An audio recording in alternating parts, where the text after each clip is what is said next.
So hey guys, and welcome back to another episode of Ames's Corner. How you all doing out there? So it's a gorgeous day out, finally. We got a day that's not all overcast and rainy and windy. And I need a little break from wrenching on the 96 over there. We got some progress and some setbacks, but that's for a later on episode where I get enough to show you guys. So I figured today is a good time to go up and take a look at the Lost Sonnet and see the condition of the abandoned old dealership full of cars. So why don't we take a ride up to Weir and see how that place is looking. Alright guys, here's the old South Weir Ford dealer. Pretty much looks a lot like it did last time we were here, except for all the no trespassing signs everywhere. There's no more for sale signs. Everything's pretty much right as it was. A lot of no trespassing and private property signs. That's why we're not going to actually stop and go in. But yeah, there it is as it is a year later. Little fire truck's still there. But yeah, onward to the Lost Sonnet.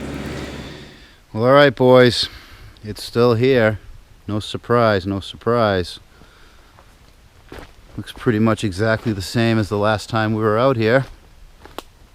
Yep.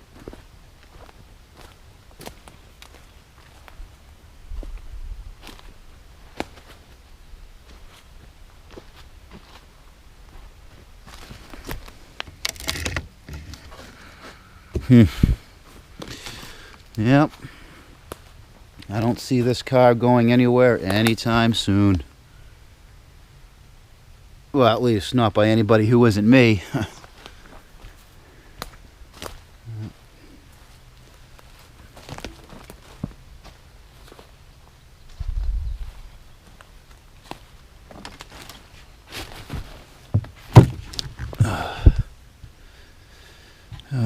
Poor old Saabie.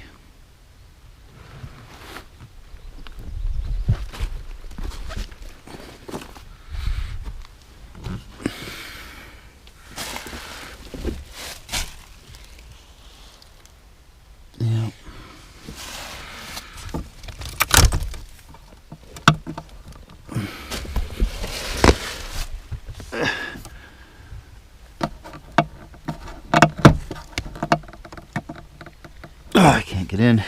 Oh well.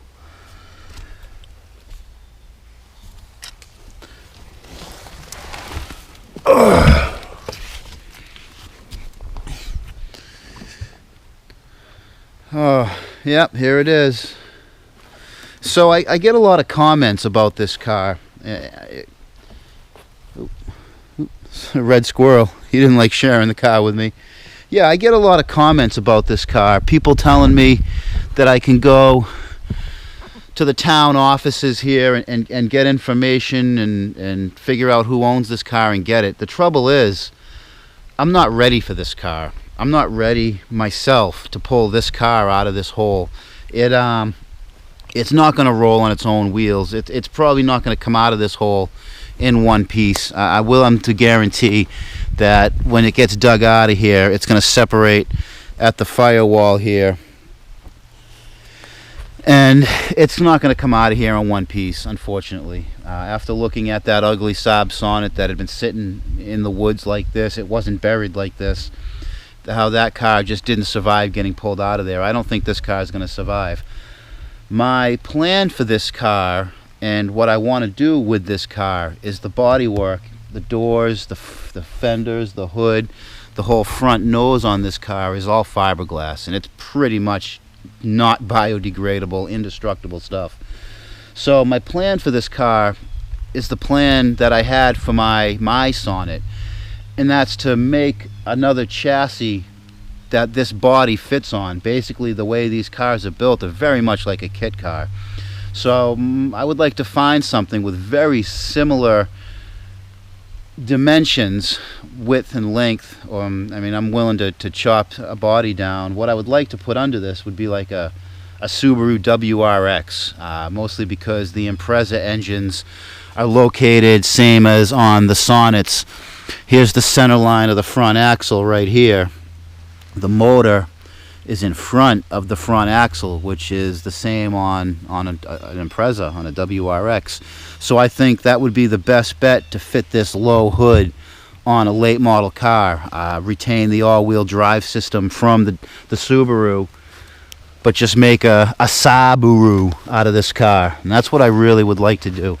But at this point, I would need a dedicated shop to be able to make that happen. I can't do a project like that and make a chassis for this car working at Approved Auto. I don't own the shop. I'm just an employee there. The boss is nice enough to let me make videos and show you guys what goes on there. But to do a project like this, I would need my own garage where I could have a car on my own lift for a week, 2 weeks, a month, however long it would take to do the work. Just the only place I have at the moment, I live in the apartment, and you could see with the 96, I'm doing it with a tent over it. And there's no way I could handle a project of this magnitude and what this car would deserve from that place. It's not a matter of ability, guys. It's a matter of facility. But someday my facility will match my ability, and I'll be able to pull a car like this out of the cabbage and turn it into something really one of a kind, really cool. And that's my plan for this car. Until that day happens, this car can sit right here. It can stay right here until I have the facility to do this thing justice and get this out of the cabbage. So yeah, likes are appreciated. Leave any comments down. I read them all. I'm starting to get to the point where it's hard to respond to all the comments. 300 a day, that's kind of tough to keep track of, but I appreciate every single one of them, guys. But this car's time will come. It will come, and we will see this car pulled out of these weeds. And until then, or until next time, you guys keep it out of the cabbage.